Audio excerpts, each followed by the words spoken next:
quite eventful for the fact that the NDA government at the centre has taken several key policy measures, and we at Bharat Niti have been trying to bring together all the news and analysis regarding these new policies. If you're a regular visitor to our channel, you will know that in the next 10 minutes or so, we'll bring you up to speed on all the new policies as well as policy changes made by the central government, the state governments, as well as some of the local bodies around the country. The government on Wednesday decided to increase the limit for foreign investment proposals needing cabinet nod and also allowed to treat real estate investment trusts, REITs, as eligible financial investments under the Foreign Exchange Management Act, FEMA.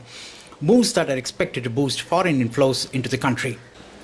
The move to increase the limit for investment proposals needing clearance from Cabinet Committee on Economic Affairs from 2,000 crore rupees to 3,000 crore rupees is expected to reduce the time frame for seeking approvals and speed up business.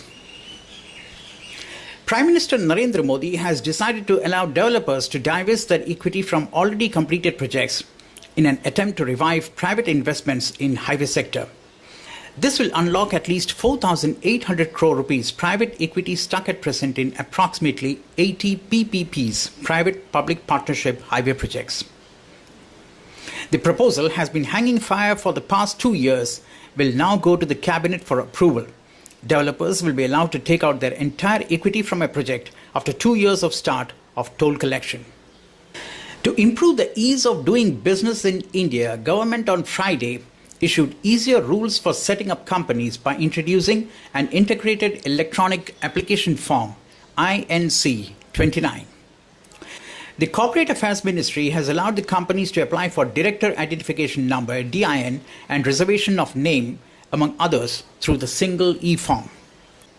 The new e-form has been introduced as part of amendments made to the company's incorporation rules. It can be used for registering one person, private, public, and producer companies. The Labour Ministry has set up a tripartite committee to review the draft code on industrial relations that seek to merge 3 central labour laws and to allow easier retrenchment and closing down norms for firms with more than 300 workers. The decision follows a tripartite meeting by Labour Minister Bandaru Dattatreya on Wednesday to discuss the proposed code that would amalgamate the Trade Unions Act 1926 and Industrial Employment Standing Orders Act 1946 and the Industrial Disputes Act 1947. The union and state governments on Thursday finalized the framework for Goods and Services Tax on Interstate Commerce, IGST, aimed at removing all irritants that businesses face at present in paying taxes using the credits they have earned on taxes paid previously on raw materials and services. The framework would be formalized as a central IGST Act. The Import Committee of State Finance Ministers, which met here, have accepted the report on IGST prepared by central and state officials and discussed the finer points of the proposed central enactment on central GST, CGST, as well as the model state GST, SGST law that states would adopt. In a bid to boost road connectivity in the Northeast, Union Minister for Road Transport and Highways Nitin Gadkari on Friday said road development projects worth 15,000 crore rupees would be awarded across the states in the current financial year. Gadkari, who is on a 4-day tour of the northeastern states till May 2, said that the government has also decided to fund construction of state highways in the Northeast to accelerate development of road infrastructure. The Congress government in Karnataka on Thursday deferred for the third time a decision to acquire 260 acres of land for a project worth 12,912 crore rupees to provide drinking water for the parched southern districts. The decision on the Yatnahol project was deferred due to the confusion over which land acquisition norms need to be followed currently. The BJP-led NDA government at the centre has brought in amendments to a 2013 land law introduced by the then UPA government. With unseasonal rains and hailstorms resulting in crop damage across vast parts of the country, the Finance Ministry is likely to seek an additional 15,000 crore rupees in the current fiscal to meet requirements of the farmers under the interest subvention scheme for short-term crop loans. The issue was also raised by the Standing Committee on Finance in a report tabled at the Parliament last week, which noted that budgetary allocations to the scheme in the past few years has been lower than the actual requirement, leading to a backlog of settlement and release of claims by banks. After garnering over 2 lakh crore for auction of 29 coal blocks, the Coal Ministry is likely to approach the Union Cabinet for auctioning 20 small mines which are located in isolated areas and together have 50 to 60 million tons annually extractable reserves. The move comes as power, steel and cement companies are awaiting an announcement from the Coal Ministry on commencement of the third tranche of auctions of ready-to-operate blocks. These 20 blocks are separate from the list of mines already finalized for the impending rounds of auctions. The ministry is planning to propose that the state mining corporations should be allotted these mines through the government dispensation route, while private companies would have to win them through competitive bids for the captive use. A new common market is being formed. It has a bigger economy than the whole of sub-Saharan Africa, more states than the European Union has members, and twice the population of North America. It's called India. For more than 6 decades since independence, India's 29 states have operated almost as separate countries. They set their own taxes, charged import duties on goods from neighboring states, and had their own politics, culture, and even languages. Prime Minister Narendra Modi is trying to change that using his popularity among voters to replace more than a dozen levies with a single goods and services tax by next April, leaning on state governments to amend labyrinthine labor and land laws and revamping the Soviet-style planning commission. Exactly a month after launching the National Air Quality Index AQI, which has its share of teething problems, Union Environment Minister Prakash Javadekar on Wednesday announced the release of a daily air quality bulletin for 11 cities, including Delhi, based on prominent pollutants.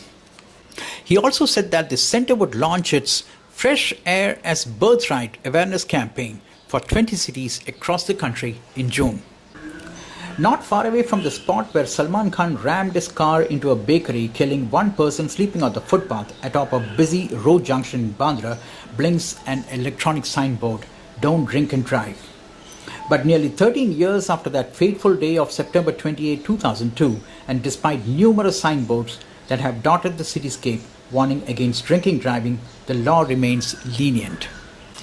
The centre is now considering amendments to the law to make drunk driving a stringent offence. IT major Infosys has again demanded SEZ status for its proposed 75 crore rupees project at Rajahat New Town, putting the Mamata Banerjee government on a sticky wicket at a time when it's busy finalising the CM's London trip to showcase Bengal before foreign investors. Infosys has been persisting with its demand for 5 years when Mamata is known to be dead against SEZs. The timing and the tenor of the latest Infosys letter sounds like an ultimatum to the state government. The companies learn to have asked the state government to grant SEZ status or refund the advance payment made for the 50-acre plot.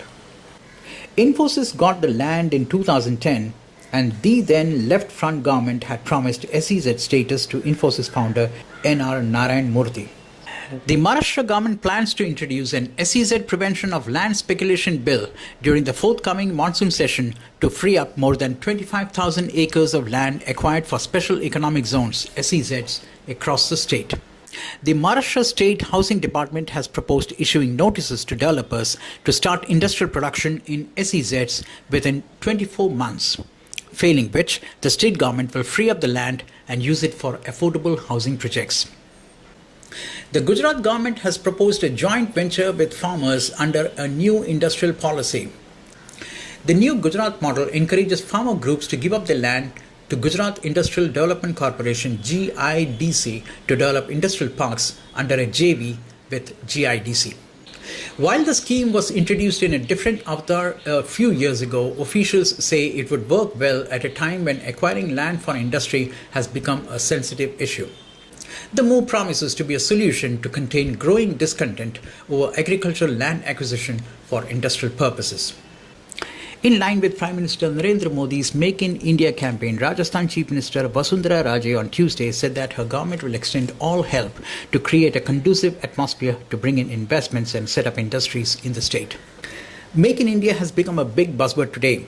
Every state is competing with each other to bring in investments because we have recognized the fact that if there are investments, the state will grow, employability will increase, and there will be all-round prosperity despite whatever else we are doing, said Raje while speaking at an investor meet organized by the Rajasthan government in association with the Confederation of Indian Industry CII in Mumbai.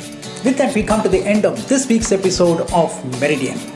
We would love to hear from you regarding your opinion on all these policy matters that we discuss here. You can subscribe to our YouTube channel if you want to get regular government policy updates, and click on the like button if you found our news roundup useful. Till the time we meet next, thanks for watching and have a good time.